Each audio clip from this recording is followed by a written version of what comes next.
Introducing new Dancing Dawn. Just move her arm, and her head moves. And her hips move. Let's dive into 10 bizarre dolls from the 60s and 70s that were just a little too real. Number 1. Velvet Doll. Here's the thing. Hair that grows, hair that goes to here, to there, to anywhere you like. It goes. Here's new Velvet. Her hair grows, just like her cousin, beautiful Chrissy. If you remember Velvet, you'll know she was Chrissy's platinum blonde cousin, and honestly, she was kind of the show-off of the family. With just a twist of a knob on the back of her head, her hair would magically grow. You can make Velvet's hair short, or make it grow.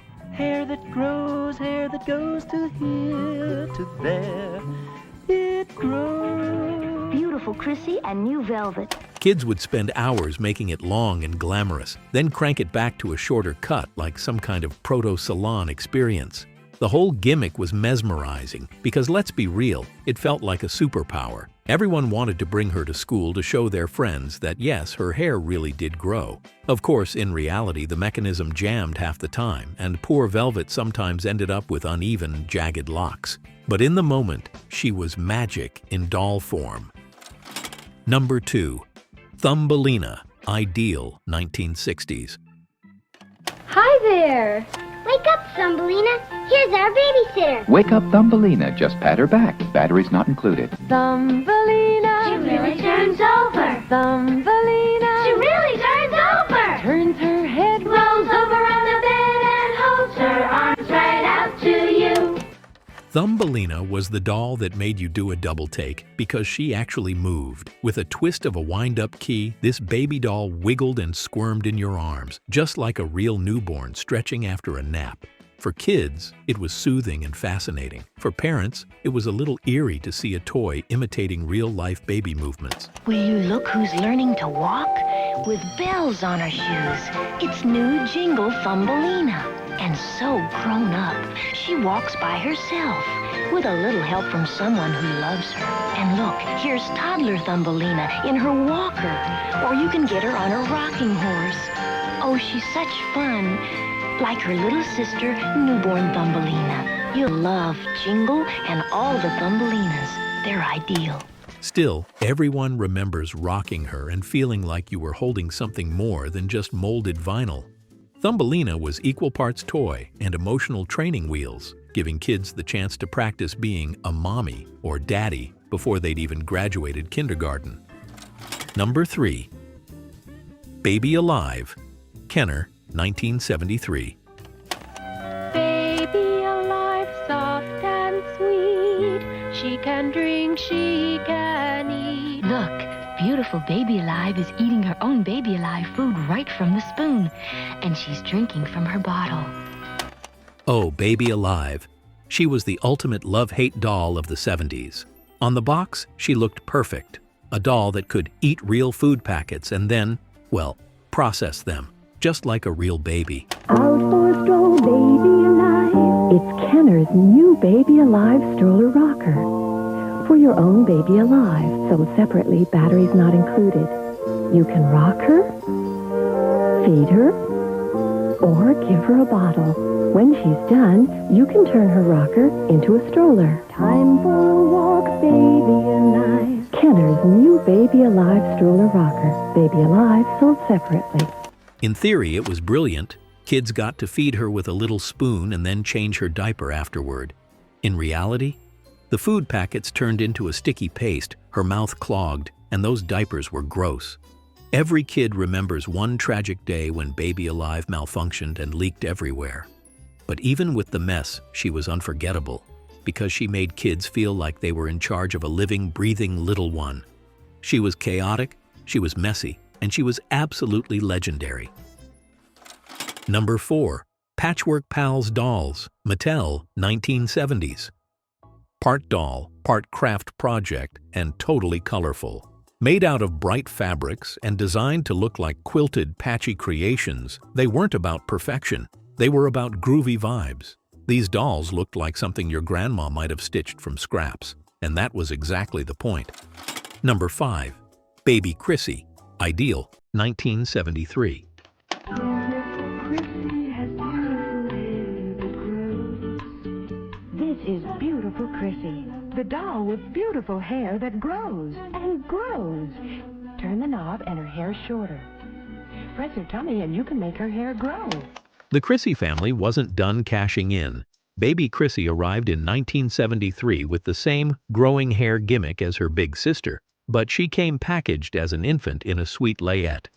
Everyone knows that beautiful hair makes a girl look beautiful. Beautiful Chrissy has beautiful hair that grows. This is beautiful Chrissy, the doll with beautiful hair that grows. She was marketed as the perfect baby doll, complete with salon flair. Nothing screamed 70s innovation like a newborn with an instant Rapunzel-length hairstyle.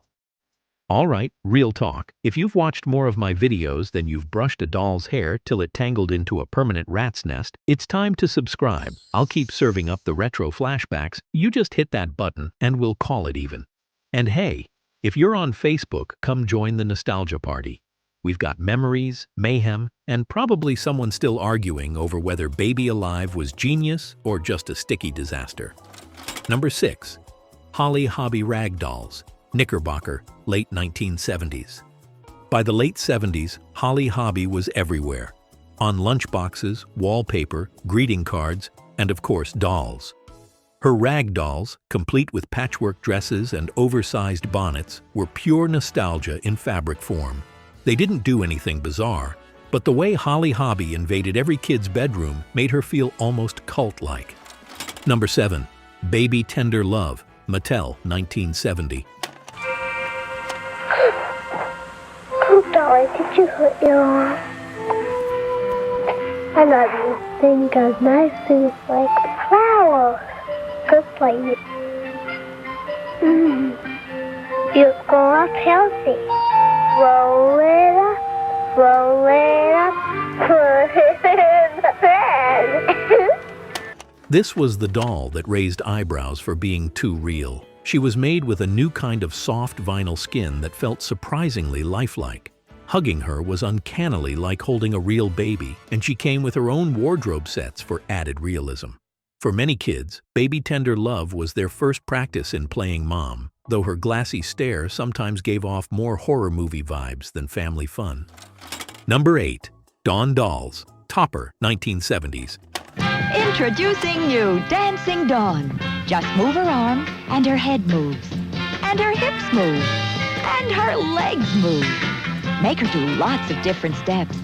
Kicks. And twists. Use your imagination.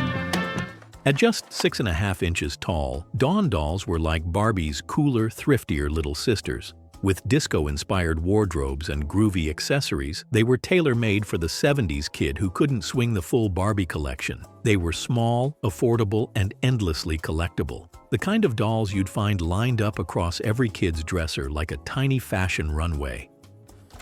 Number 9. My Friend Dolls, Fisher-Price, 1977. You're going to look so pretty, my friend Becky. There, your hair is so soft. As soon as I dress you, we'll be all ready to go out. Hi, this is my friend Jenny. Fisher-Price jumped into the doll game with this wholesome line of cloth-bodied companions. With names like Mandy, Jenny, and Mikey, the My Friend dolls were designed to be dragged everywhere. Sleepovers, car rides, even school. They weren't flashy, but they were comforting, and for many kids, they became that one doll you never let go of. Before we wrap this up, let's peek at some of your doll memories from the last video. These stories seriously make my day, and I'd love to feature even more of your doll memories next time. So drop your favorite bizarre or beloved doll down in the comments. Who knows? Your story might show up right here on screen in the next video. Number 10. Tuesday, Taylor, Ideal, 1970s. Tiffany Taylor, she's what you want her to be. First a brunette, turn around, she's a blonde, naturally. If you wanted a Barbie competitor with a twist, Tuesday Taylor was your girl. Her gimmick? Sun-tanning skin. Put her out in the sun, and her complexion would darken, kind of like QT lotion without the streaks.